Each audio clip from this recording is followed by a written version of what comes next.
साधना ने निगाहें अपने और पति की तस्वीर जो ड्राइंग रूम में लगी थी उस पर टिका दी और कहा, रज्जू। हाँ माँ। उनको संभल कर बोली साधना, मेरा मतलब अपने पापा को फ़ोन तो किया? इस बार तो वे इधर दशहरा दिवाली की छुट्टियों में भी नहीं आए, गर्मी की छुट्टियों में भी नहीं आए। गर्मी की छुट्टियां भी अब होने वाली हैं और तेरे पापा ने कई दिनों से फ़ोन नहीं किया है। रज्जू, कहीं उनकी तबीयत खराब ना हो। मेरा दिल आजकल बहुत घबराने लगा है। बहुत। तुम मैसेज ही कर दो अपने पापा को। रज्जू के देखने की मुद्रा से साधना एकाएक सकपका गई। लगा भी बोलने से कहीं कोई गलती तो नहीं हो गई। मैसेज भेजने भाई की बात कहनी थी, फालतू बकवास की ज़रूरत क्या थी? मन की ये कमज़ोरी कब जाएगी? जाएगी कहाँ? और जाएगी तो संभवत मृत्यु के साथ। नारी के पास प्यार, स्नेह, ममता, त्यागनुमा कमज़ोरी के सिवा है भी क्या? इसी कमज़ोरी के बूते पर तो वे कठोर मानस के इंसान को मोम बनाती हैं और उसको भावनाओं के सांचे में ढालकर संसार का निर्माण करती हैं। माँ के मन की व्यथा 20-21 वर्ष के रज्जू ने भांप ली थी। वो उसकी सौतेली माँ है तो क्या? प्यार, स्नेह, ममता तो सगी से भी बढ़कर दिया है। उसके सारे दोस्त उसकी माँ से बहुत प्यार करते हैं, अपनी माँ से भी ज़्यादा। उसका हृदय पसीज उठा। बहुत ही व्यस्त था वे। उसका MSc फाइनल था, प्रोफेसर के यहाँ भी जाना था। और रज्जू हंसकर बोला, माँ, आप पापा की चिंता में दिन रात घुलती रहती हैं। पापा कोई बच्चे हैं? मुझे तो लगता है माँ, पापा हमें याद तक नहीं करते होंगे। कभी तो फ़ोन कर सकते हैं। और आप क्यों नहीं मोबाइल लेती अपना? हमेशा मेरा या पापा का ही इस्तेमाल क्यों करती हैं? साधना जबरन मुस्कुराते हुए बोली, ऐसा नहीं है रज्जू, तेरे पापा किसी को नहीं भूलते। देखते नहीं, हर माह 5-6 तारीख को नियमित बैंक में पैसा ट्रांसफ़र हो जाता है और हर मैसेज में नहीं लिखा होता कि रज्जू, अपना भाई बहन का ख्याल रखना। ये मन को समझाने के लिए ठीक है, लेकिन वास्तविकता कुछ और ही है माँ। रज्जू ने इस बार भावुकता से कहा, और मैं आपका ख्याल रखूंगा माँ। आप ही तो हमें मर खप कर संभालती रहती हैं। सौतेली माँ की गालियाँ देने वालों से कभी कभार कहने का मन होता है कि देखें यहाँ आकर मेरी माँ को, जो अपना सर्वस्व होम कर मुझे ये एहसास तक नहीं होने दे रही है कि मेरी जन्म देने वाली माँ बचपन में ही मर गई थी। रज्जू का मार्मिक कथन साधना के अंतस्थल को छू गया। बेटे को श्रद्धा और उसके इतने ऊंचे विचार सुनकर उसकी आंखें भीग गई। संसार में उससा सुखी कौन होगा जिसका बेटा इतना समझदार है, श्रद्धालु है और युवा है। साधना कब श्री कृष्ण शर्मा जी की जिंदगी में आई थी, ये पूरी बात उसने रज्जू को 2 साल पहले ही बताई थी। उसके बाद तो रज्जू का प्रेम और बढ़ गया था, पर पिता पर भी जान छिड़कने लगा था। रज्जू और उसके छोटे भाई बहन को छोड़कर उसकी माँ वर्ष 2005 में चली गई थी। रज्जू 4 साल का था, छाया 3 साल की और सुरेंद्र मात्र 6 माह का। गनीमत है कि साधना मौसी साथ रहती थी, जिन्होंने माँ की तरह पाला। उसके पिता कभी मौसी के साथ एक कमरे में नहीं सोए और बड़े होने के बाद उसने पूछा भी था, पर उसे यही बताया गया कि उनकी असली माँ की बीमारी के दौरान मौसी बच्चों को संभालने आई थी और तब से बच्चों के कमरे में ही सोती रही। माँ के चले जाने के बाद एक दिन भी तीनों को माँ के प्यार की कमी नहीं हुई। 2 साल पहले मौसी, जिसे वे वर्षों से माँ ही कहता था, पूरी बात बताई थी। साधना का असली नाम सादिया था। वे अहमदाबाद के गुलबर्गा सोसाइटी में रहते थे। वर्ष 2002 में दंगों के दौरान श्री कृष्ण शर्मा एक नौकरी के इंटरव्यू के सिलसिले में अहमदाबाद गए थे। जब वे गुलबाग सोसाइटी के सामने से गुजर रहे थे तो उन्होंने देखा कि एक हिंदू भीड़ ने गुलबर्गा सोसाइटी पर हमला कर दिया। घरों से आड़तियों, औरतों को घसीटकर निकाला जा रहा था। घरों को आग लगा दी गई। पुलिस फोर्स खड़ी थी पर कुछ करने का नाटक कर नहीं रही थी। तभी छिपते छिपाते एक लड़की उस मकान के पास आ खड़ी हुई जहां श्री कृष्ण शर्मा खड़े थे। वे कपा रही थी। हिंदू भीड़ ने ललकार कर कहा था कि किसी को बचकर जाने ना देना। श्री कृष्ण शर्मा को समझ आ गया कि क्या मामला है। उन्होंने उस लड़की का हाथ पकड़ लिया और कान में फुसफुसा दिया कि उसके सटकर खड़ी रहो। 4 घंटों तक वे लड़की उनके साथ खड़ी रही, सामने जलते मकानों को देखती रही। लाशें अब निकाली जा रही थी। श्री कृष्ण ने पूछा कि उसका मकान कौन सा है। वे खुद जय श्री राम के नारे लगाते उस मकान तक पहुंचा और उसका हाथ पकड़े वे लड़की। वहां उसने देखा कि 4-5 लाशें जली हुई थी। वे लड़की रोने लगी तो कुछ हिंदू दंगाइयों ने डांट कर श्री कृष्ण को कहा, अबे अपनी माशुका को यहाँ क्या तमाशा दिखाने लाया है, भाग जा। बेकार में कमज़ोर लड़की लाशें देखकर रोने लगी हैं, ज़्यादा देखेगी ज़्यादा रोएगी। श्री कृष्ण उसे लेकर होटल तक चले आए। उन्होंने उसे बाहर खड़ा किया और सामान लेकर स्टेशन जाने के लिए ऑटो पकड़ लिया। वह लड़की अब भी उनका हाथ पकड़े हुए थी। स्टेशन पर उन्होंने इंदौर का टिकट लिया, जबकि उनका घर भोपाल में था। प्लेटफॉर्म सूना था, शहर में कर्फ्यू लग चुका था। अहमदाबाद से इंदौर के रास्ते में उस लड़की ने बताया कि उसका नाम सादिया है और वे अब्बा, अम्मी और 3 बड़े भाइयों और एक छोटी बहन के साथ रहती हैं। दंगाइयों ने उसे ही सबसे पहले घसीटा था। श्री कृष्ण ने उसका मुंह बंद करते हुए कहा, आगे की बात कभी किसी को ना बताना। तुम मेरे साथ चलो और जो भी पूछे साधना नाम बताना। मैं कभी सद्दू कह दूं तो नाराज़ ना होना। सादिया समझ गई थी कि अब इसके अलावा उसके पास चारा नहीं है। वे पढ़ी लिखी थी पर अब बेसहारा थी। इंदौर में 2 रोज़ होटल में दोनों रहे ताकि सादिया साधना नाम से पहचान बना सके। श्री कृष्ण शर्मा ने अपने एक दोस्त से उसी उम्र की एक लड़की का बर्थ सर्टिफिकेट कंप्यूटर पर बनवाया और उसमें फर्जी हिंदू पिता और माता के नाम डलवाए और फिर आई कार्ड भी बनवाया। माँ ने बताया कि पिता के अलावा केवल प्रभात अंकल इस बारे में जानते हैं, तो उस दिन के बाद से कभी घर नहीं आए कि कहीं कोई पोल ना खुल जाए। भोपाल वाले घर लाकर श्री कृष्ण ने साधना को प्रभात की चचेरी बहन बताया, जो भोपाल में बीए में दाखिला लेने आई है। सुषमा उन दिनों बेहद बीमार थी, कैंसर की शिकार थी और अंतिम दिन थे। उसमें ज़्यादा पूछताछ की हिम्मत भी नहीं थी। उसे लगा कि चलो कुछ दिनों तो बच्चों को सहारा मिल जाएगा। साधना के आने के 2 महीने बाद ही सुषमा चल बसी और बच्चे साधना की गोदी में पलने लगे। जब राजेंद्र यानी रज्जू को ये बात पता चली तो वह पिता के प्रति भी नतमस्तक हो चला था और साधना के प्रति भी। दोनों ने कैसे एक दूसरे के लिए त्याग किया था और उन तीनों बच्चों को बोनस में असली माँ से बढ़कर माँ मिली। मैं सब समझता हूँ माँ, रज्जू ही बोला। पापा चाहे तो हमें अपने साथ दिल्ली आराम से रख सकते हैं। क्या वहाँ परिवार सहित और लोग नहीं रहते? लेकिन मैं उनको बचपन से जानता हूँ कि ऐसा नहीं कहते बेटा। साधना ने आगे बढ़कर रज्जू के होंठों पर हथेली रखते हुए कहा, तेरे पापा तो देवता हैं बेटे, हमारे सुख के लिए निर्वासित सा जीवन बिता रहे हैं। हम सब मिलकर इस बात तेरे पापा से साफ कह देंगे कि या तो हमें साथ ले चलें या नौकरी छोड़कर यहाँ चले आएँ। रज्जू, मेहनत की तो तुम भी लेक्चरर बन ही जाओगे। रज्जू ने माँ से पैसे ले आज्ञानुसार पर्स में रख और मुस्कुराता हुआ चल दिया। साधना गृहस्थी के कामों में व्यस्त हो जाना चाहती थी, क्योंकि उसके पास यही तो एक तरकीब थी जिससे श्री कृष्ण शर्मा की मचलती स्मृतियों को समझाया करती थी। उसने सिटकनी लगा दी, रज्जू के पिता की तस्वीर को स्नेहपूर्वक आंचल से साफ किया और नतमस्तक खड़ी हो गई। उसकी आंखें श्रद्धावश स्वत ही मूंदने लगी, सपने उमड़ने घुमड़ने लगे। उसे अब तक का सब कुछ चलचित्र सा तैरने लगा। उसके समक्ष श्री कृष्ण का रस भीगा मादक स्वर लहराया। साधना, रज्जू को ये एहसास तक ना हो कि तुम उसकी माँ नहीं हो। औलाद का सुख और विमाताओं के व्यवहारगत दुख को सुनकर मैं तो दूसरी शादी के लिए कतई तैयार नहीं हूँ। साधना, आज से रज्जू और दोनों बच्चों की तमाम जिम्मेदारियाँ तुम्हें सौंपकर मैं मुक्त होता हूँ, इसी आशा के साथ तुम कभी भी मेरे विश्वास को आहत ना होने दोगी। अब आपके विश्वास की रक्षा करना ही तो मेरा धर्म है। आपने जो किया है वो तो कोई अपने सगों के लिए भी नहीं करता। वे केवल इतना ही बोल पाई थी। समय कब आया कब गया उसको पता तक नहीं चल पाया, क्योंकि उसका सारा ध्यान तो श्री कृष्ण के विश्वास की रक्षा में संलग्न रहा। रज्जू, दीपू, मंजू को किसी भी तरह के अभाव का एहसास नहीं होने दिया। श्री कृष्ण पूरी तरह आश्वस्त हो चले थे कि कहीं कोई गड़बड़ नहीं हो सकती, और शायद तभी करीब करीब 2 साल पहले उन्होंने खुश होकर कहा था, साधना ये देखो, ये ऑर्डर तुम्हें याद होगा, कुछ माह पहले मैंने दिल्ली में एक कॉलेज में प्रोफेसर की जगह के लिए इंटरव्यू दिया था। ये मुझे मिल गया है। सब तुम्हारे आने से ही हुआ है साधना, वरना ज़िंदगी भर में इसी प्राइवेट कॉलेज में ही सड़ता रहता।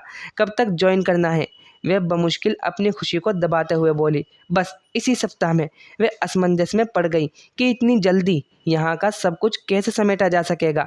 दुविधापूर्ण स्थिति भांपकर वे बोले, क्या सोच रही हो? नहीं ज्वाइन करूँ ये नौकरी? नहीं नहीं, ये बात नहीं है। भला ऐसी नौकरी बार बार मिलती है?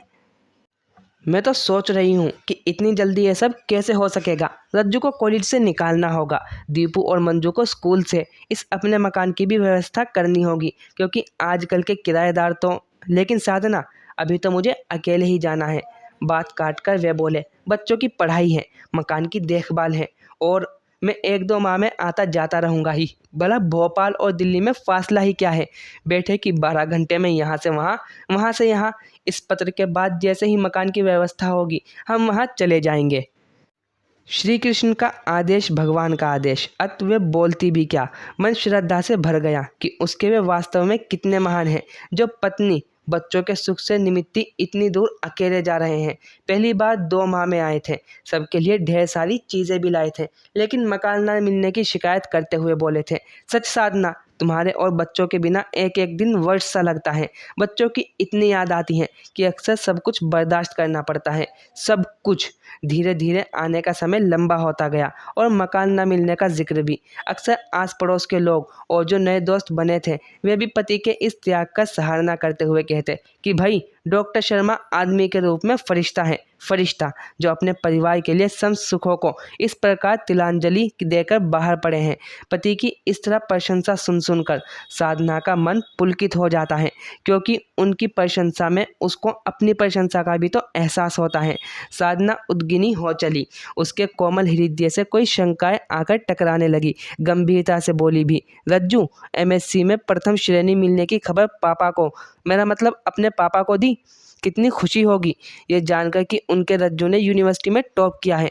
माफ़ करना माँ, पापा को खबर देना तो भूल ही गया मैं। इस बार साधना खींच कर बोली, तुम्हें याद रहता ही क्या है रज्जू, उस दिन पर्स रखवाए। माँ उस दिन मैं तो पापा को मैसेज कर दिया था, नम्रता से बोला रज्जू, लेकिन अपनी सफलता की बात मैं पापा को आपके मुंह से कहलवाना चाहता था यहाँ आने पर, क्योंकि मेरी इस सफलता का सारा श्रेय आपको है माँ। इस बार साधना उदास होकर बोली, लेकिन तेरे पापा अब शायद ही आए, गर्मी की छुट्टियाँ तो पापा को किसी विशेष काम की व्यस्तता होगी माँ। आप तो बेकार चिंतित रहती हैं, ऐसी भी क्या व्यस्तता रज्जू कि बच्चों को ही भूल जाएं। माँ की आसी आवाज़ से रज्जू ज़मीन ताकने लगा।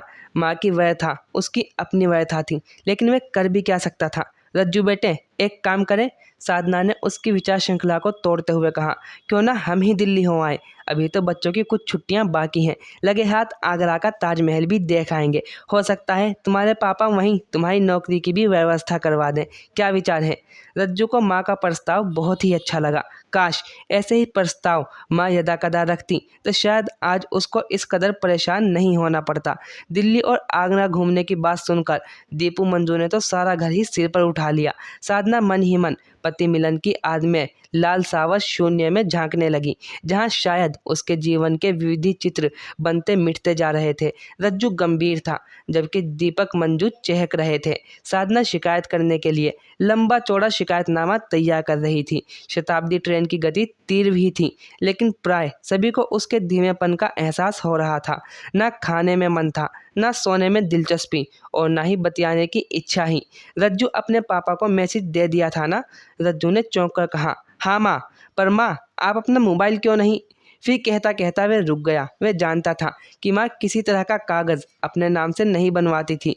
तब तो स्टेशन पर आएंगे, वे आएंगे ही देखो। माँ पता नहीं क्या होता है और क्या नहीं। रज्जू की अटपटी बातों से साधना को ज़रा गुस्सा आ गया और वे एक तरफ मुंह करके बैठ गई, सोचती हुई कि शिकायतनामे में एक शिकायत यह भी जोड़नी है कि रज्जू की शादी कर दो, ताकि इसका तीखापन कम हो सके। नई दिल्ली स्टेशन पर भीड़ भाड़ भी थी, लोगों को बाहर निकलने की जल्दी थी, सबकी आंखें चुंधिया गई। महानगर का सजा संवरा विशाल स्टेशन। रज्जू 2 बार यहाँ से वहाँ तक प्लेटफॉर्म से प्लेटफॉर्म चक्कर लगा आया, लेकिन पापा का कहीं पता नहीं था। हताश होकर वे भी माँ के पास आकर बैठ गया। काफ़ी समय बैठे बैठे ही बीत गया तो साधना बोली, रज्जू तुमने अपने पापा को मैसेज तो कर दिया था ना, कहीं जल्दी जल्दी में भूल गए हो। इस बार सारी खींच निकालने की गरज से रज्जू बोला, आप बात बात पर अविश्वास करने लगी हैं आजकल, ये क्या अच्छी आदत है। ये देखिए मैसेज। फिर बेटे की डांट से बुरी तरह सहम गई साधना। पहला मौका था जो बेटे ने उसको इतने तीखेपन से उत्तर दिया था। पराया नगर, पति से निराशा और तीखे वचन की ये कचोट। उसने आंख में से कचरा निकालने का अभिनय किया, लेकिन आंसू अपना काम कर ही गए। दीपू सहमता हुआ बोला, माँ पापा को मैसेज नहीं मिला होगा, उनका मोबाइल खराब होगा। चौंक कर देखा रज्जू ने क्रमश दीपू का सहमापन और माँ की आंखों में आंसू, तो उसको अपने तीखे कथन पर बहुत ही क्षोभ हुआ। इस बार नम्रता से बोला, माँ आप इस कदर परेशान क्यों हैं? पापा स्टेशन नहीं आए तो क्या हुआ? हम टैक्सी करके सीधा घर चलते हैं। घर का पता कहाँ है रज्जू? साधना ने भारी मन से कहा। हमें तो उन्होंने हमेशा कहा कि वे टेम्परेरी मकान में रह रहे हैं, 2-4 दिन में बदल लेंगे। घर का पता कॉलेज से मिल जाएगा माँ, रज्जू ने कहा। चलिए उठिए, हम पहले कॉलेज चलते हैं। रज्जू को किसी तरह की शंका थी और इसलिए वे कॉलेज के ऑफिस में अकेला ही गया। बड़े बाबू भी अकेले ही थे। रज्जू की बात सुनकर वे बोले, अच्छा तो आप भी डॉक्टर श्री कृष्ण शर्मा के बारे में ही पूछ रहे हैं? जी, उनके नाम कुछ पत्र और भी हैं, बड़े बाबू ने कहा। आप उनके रिश्तेदार हैं? रज्जू ने स्वीकृति से सिर हिला दिया। बाहर से आए हैं। जी, डॉक्टर शर्मा से आपकी मुलाकात गर्मी की छुट्टियों के बाद ही संभव हो सकती है, बड़े बाबू ने गंभीरता से कहा। करीब 10 दिन। आपके पास उनके मकान का पता तो होगा ही, बात काटकर बोला रज्जू। हाँ, पता तो है, लेकिन वहाँ जाने से क्या फ़ायदा? वे तो बाहर गए हैं। बाहर? बाहर कहाँ? रज्जू ने अधीरता से पूछा। बड़े बाबू इस बार रहस्य से मुस्कुराते हुए बोले, वे, मेरा मतलब डॉक्टर शर्मा शायद अपनी होने वाली पत्नी के साथ घूमने फिरने कश्मीर गए हैं। होने वाली पत्नी घूमने फिरने कश्मीर? रज्जू एकदम तकपका गया। उसको लगा जैसे उस पर लगातार 3 बार वज्रपात हुआ है। प्रहार की मार से हतप्रभ होकर वे सहमता हुआ बोला, मैं पूछ रहा हूँ डॉक्टर शर्मा के बारे में, जो, हाँ हाँ, डॉक्टर श्री कृष्ण शर्मा जो भोपाल से आए हैं, बड़े बाबू ने बात काटकर कहा। इस कॉलेज में एक वही डॉक्टर शर्मा है, ये कैसे हो सकता है? रज्जू के मुंह से निकल पड़ा।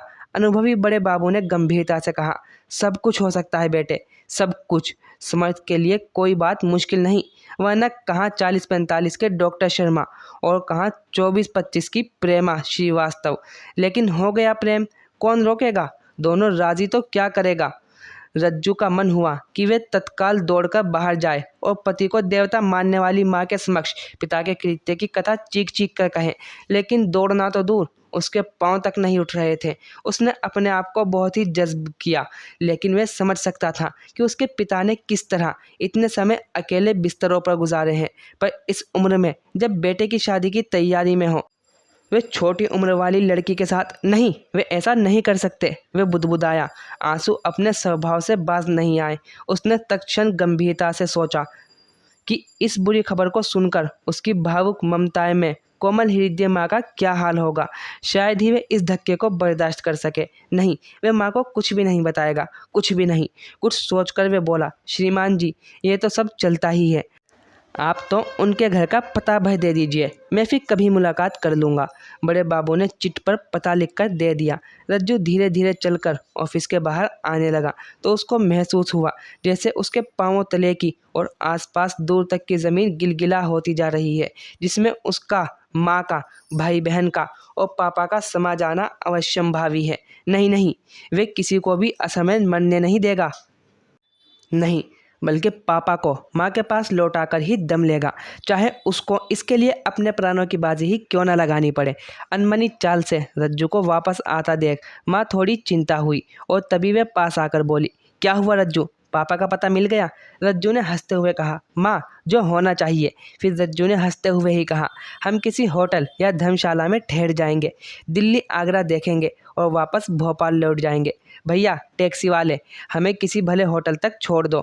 दिल्ली आगरा दिखाकर रज्जू भाई बहन के साथ माँ को भोपाल रवाना कर चुका था और पापा को दलदल में से निकालने के लिए स्वयं बहाना करके वहीं रुक गया था।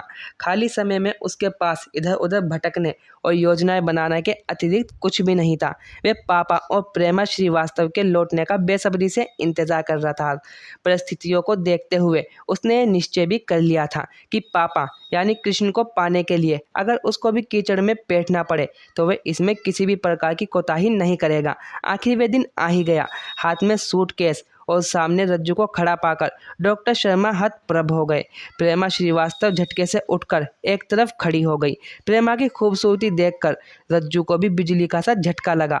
प्रेमा भी एकटक रज्जू को घूरे जा रही थी। तभी डॉक्टर शर्मा संभल कर बोले, अरे रज्जू, तुम कब आए? जी, बस चला ही आ रहा हूँ, रज्जू ने सूटकेस रखकर बैठते हुए कहा। कई सप्ताहों से आपके मैसेज भी नहीं, इधर उधर बहुत ही व्यस्त रहे हम। मेरे पैरों की हड्डियां एक टैक्सी दुर्घटना में टूट गई। हम दोनों कश्मीर जा रहे थे। रज्जू हंसकर बोला, वो तो दिख ही रहा है। डॉक्टर शर्मा ने कहा। प्रेमा, एक कप चाय तो बना लाओ। प्रेमा चाय बनाने चली गई तो डॉक्टर शर्मा ही बोले, लेकिन रज्जू, हम पूछते हैं तुम्हें यहाँ आने की क्या आवश्यकता थी?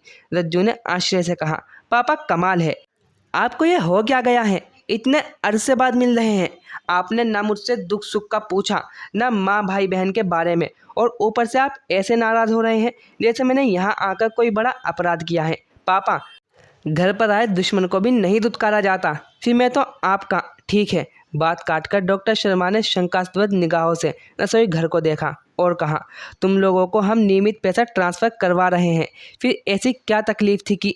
पापा, ये प्रेमा आपकी छात्रा है, पड़ोसन है या पर्सनल सेक्रेटरी, बड़ी स्मार्ट है और ब्यूटीफुल भी। बात काटकर रज्जू बोला। डॉक्टर शर्मा ने कोई उत्तर नहीं दिया, बल्कि उत्तर दिया चाय लाती हुई प्रेमा ने। मैं कौन हूँ ये तो तुम जान ही जाओगे हैंडसम यंग मैन, लेकिन आपकी तारीफ, रज्जू ने नज़ाकत से चाय लेते हुए कहा। तारीफ तो आप जैसी खूबसूरत की हो सकती है मिस प्रेमा जी, हमारी कौन करता है? वैसे आपको भी हमारे बारे में पता चल ही जाएगा, ऐसा जल्दी भी क्या है? ब्यूटीफुल प्रेमा ने ताली बजाकर हंसते हुए कहा। आदमी आप हैं ब्रिलियंट, क्या हाजिर जवाबी हैं। चाय पियो, ठंडी हो जाएगी। चाय की भरपूर चुस्की लेकर रज्जू बोला। प्रेमा जी, सुना करता था कि खूबसूरत हाथों से बनी हर चीज़ लाजवाब होती है, लेकिन प्रमाण आज मिला है। वाह, क्या चाय बनी है, ज़िंदगी में पहली बार ऐसी बढ़िया चाय पीने को मिली है। प्रेमा ने हंसकर कहा। मुझसे फ्लर्ट कर रहे हैं? सच फ्लर्टिंग ही तो। रज्जू ने जल्दी जल्दी चाय सिप करते हुए कहा। प्रेमा जी, क्या इन हाथों से बनाया हुआ खाना भी मिल सकता है? श्योर, आज अभी, डॉक्टर शर्मा ने गंभीरता से कहा। फिर कभी प्रेमा, अभी तुम घर जाओ, तुम्हारे परिवार वाले चिंतित होंगे। लेकिन सुनिए मिस प्रेमा जी, रज्जू ने झटके से कहा, क्या आप मेरे लिए 2-4 दिन स्पेयर कर सकती हैं? दरअसल मैं दिल्ली देखने आया हूँ, इन्हें तो फुर्सत मिलेगी नहीं। क्या आप? प्रेमा ने शालीनता से कहा। मिस्टर राजेश, मुझे आपको दिल्ली दिखाकर प्रसन्नता होगी। मैं कल सुबह आ जाऊंगी, पर पहले खाना बना दूंगी, वरना डॉक्टर साहब भी भूखे रह जाएंगे।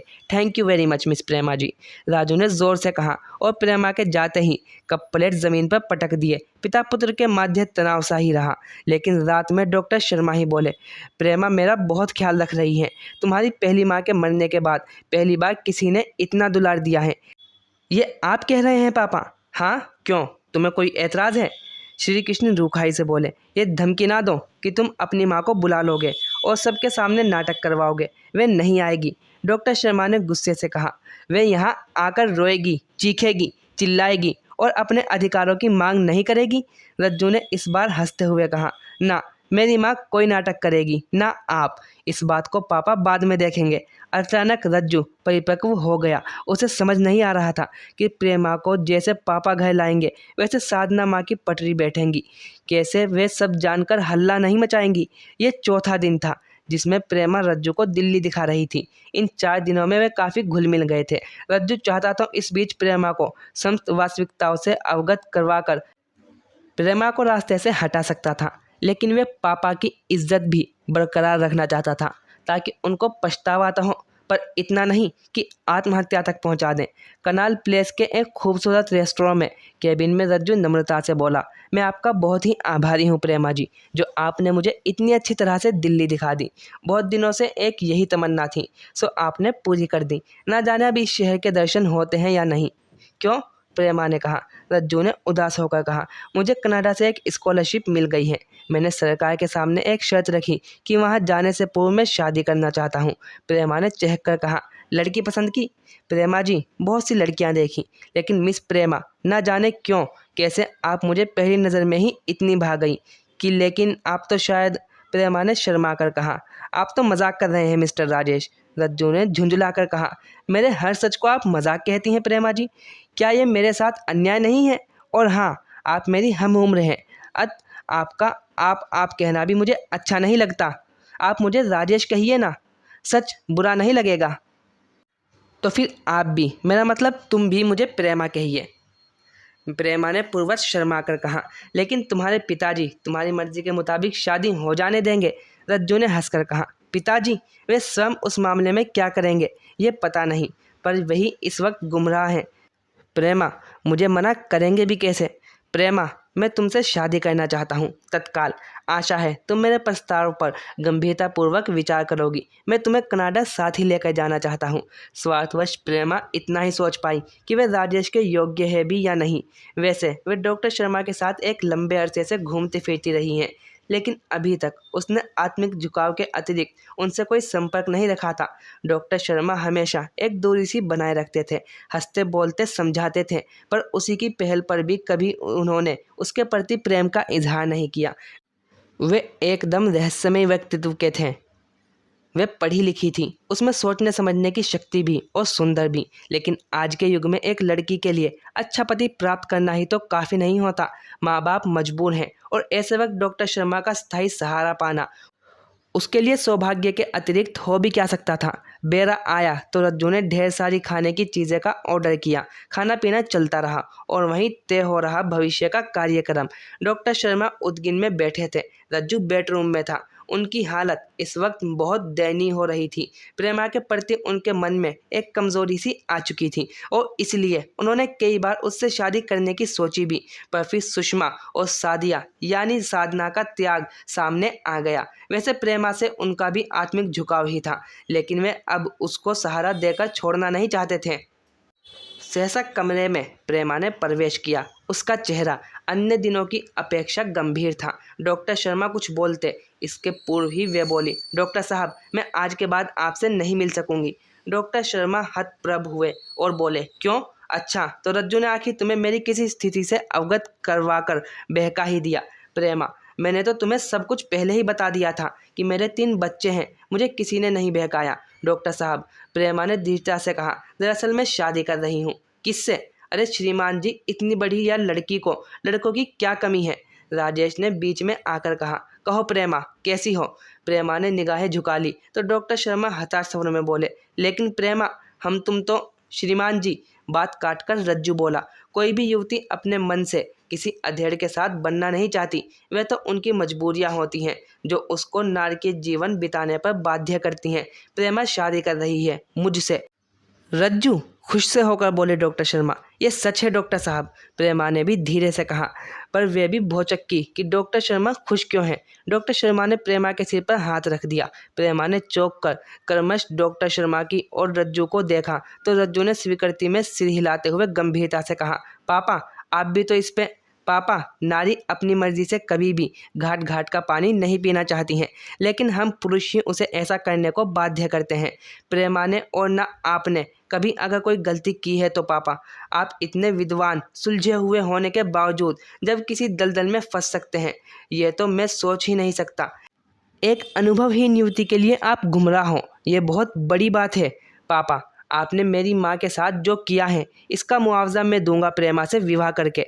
डॉक्टर शर्मा हंसते हुए बैठ गए। अपनी सोच का एहसास तो उन्हें था, पर यह गनीमत थी कि कभी पानी सिर ऊपर से नहीं गया। रज्जू ही बोला, प्रेमा, अपने पापा को दलदल से निकालने के लिए मैंने तुमसे झूठ बोला था कि मैं कनाडा जा रहा हूँ। ऐसा कुछ भी नहीं है, लेकिन हाँ, मैं शीघ्र ही अपने पैरों पर खड़ा हो जाऊंगा। राजेश अनायास ही प्रेमा के मुंह से निकला, लेकिन ये सच है प्रेमा, मैं तुमसे विवाह करना चाहता हूँ, बशर्ते तुमको स्वीकार हो और तुम कुछ दिनों प्रतीक्षा कर सको। प्रेमा की सिसकियाँ बंद गई थी। अत राजेश ही बोलता गया, पापा एक तरह से तुम्हें पसंद कर ही चुके हैं। माँ को तुम भा ही जाओगी, क्यों पापा? बेटे की होशियारी देखकर डॉक्टर शर्मा की आंखों में भी आंसू आ गए थे। भरे गले से वे बोले, हम सब जल्दी ही भोपाल चलेंगे रज्जू। हंसकर रज्जू बोला, अवश्य पापा, लेकिन यहाँ से जाने से पूर्व आपको प्रेमा को वचन देना होगा कि आप इसको पुत्रवधू के रूप में स्वीकारने को तैयार हैं। डॉक्टर शर्मा की निगाहें खुशी से फैल गई, किंतु तभी दृढ़ता के लिए उठी। लेकिन एक शर्त है रज्जू, साधना से क्षमा करवा दोगे? मेरी माँ भी बहुत महान है और आप भी वास्तव में महान है पापा। प्रेमा, डॉक्टर शर्मा बोले, और तुम्हारे माता पिता से मिलना चाहते हैं। अभी इसी वक्त बुलाओ ताकि वे भी तो रज्जू को देख लें। मैं किसी कीमत पर प्रेमा जैसी हंसने बोलने वाली चिड़िया को अपने फंदे से निकलने नहीं देना चाहता। अब तक ये मेरी स्टूडेंट थी, अब मैं इसका ससुर होऊंगा, रोब जमाने वाला। प्रसन्नता की अतिशयता में तीनों के पांव जमीन पर ठीक से नहीं पड़ रहे थे। प्रेमा बोली, अब मुझे समझ आया कि 2 वर्ष से साथ रहने पर भी आपने मुझे हाथ तक क्यों नहीं लगाया। रज्जू बोला, प्रेमा, पापा और साधना माँ का क्या संबंध है, फिर मैं फिर कभी बताऊंगा। शायद पापा को भी नहीं मालूम कि साधना माँ ने 3 साल पहले ही सारी बात मुझे बता दी। तभी तो जब कॉलेज में सब पापा और तुम्हें लेकर बातें बना रहे थे, मैं गुस्से में तप रहा था, क्योंकि मैं पापा को जानता हूँ, वे महान त्याग करना जानते हैं। तो दोस्तों, आपको वीडियो कैसी लगी कमेंट सेक्शन में ज़रूर लिखिए, और ऐसी और वीडियोज़ के लिए हमारे चैनल को लाइक, शेयर और सब्सक्राइब करना ना भूलें। मिलते हैं नेक्स्ट वीडियो में। Thank you for watching.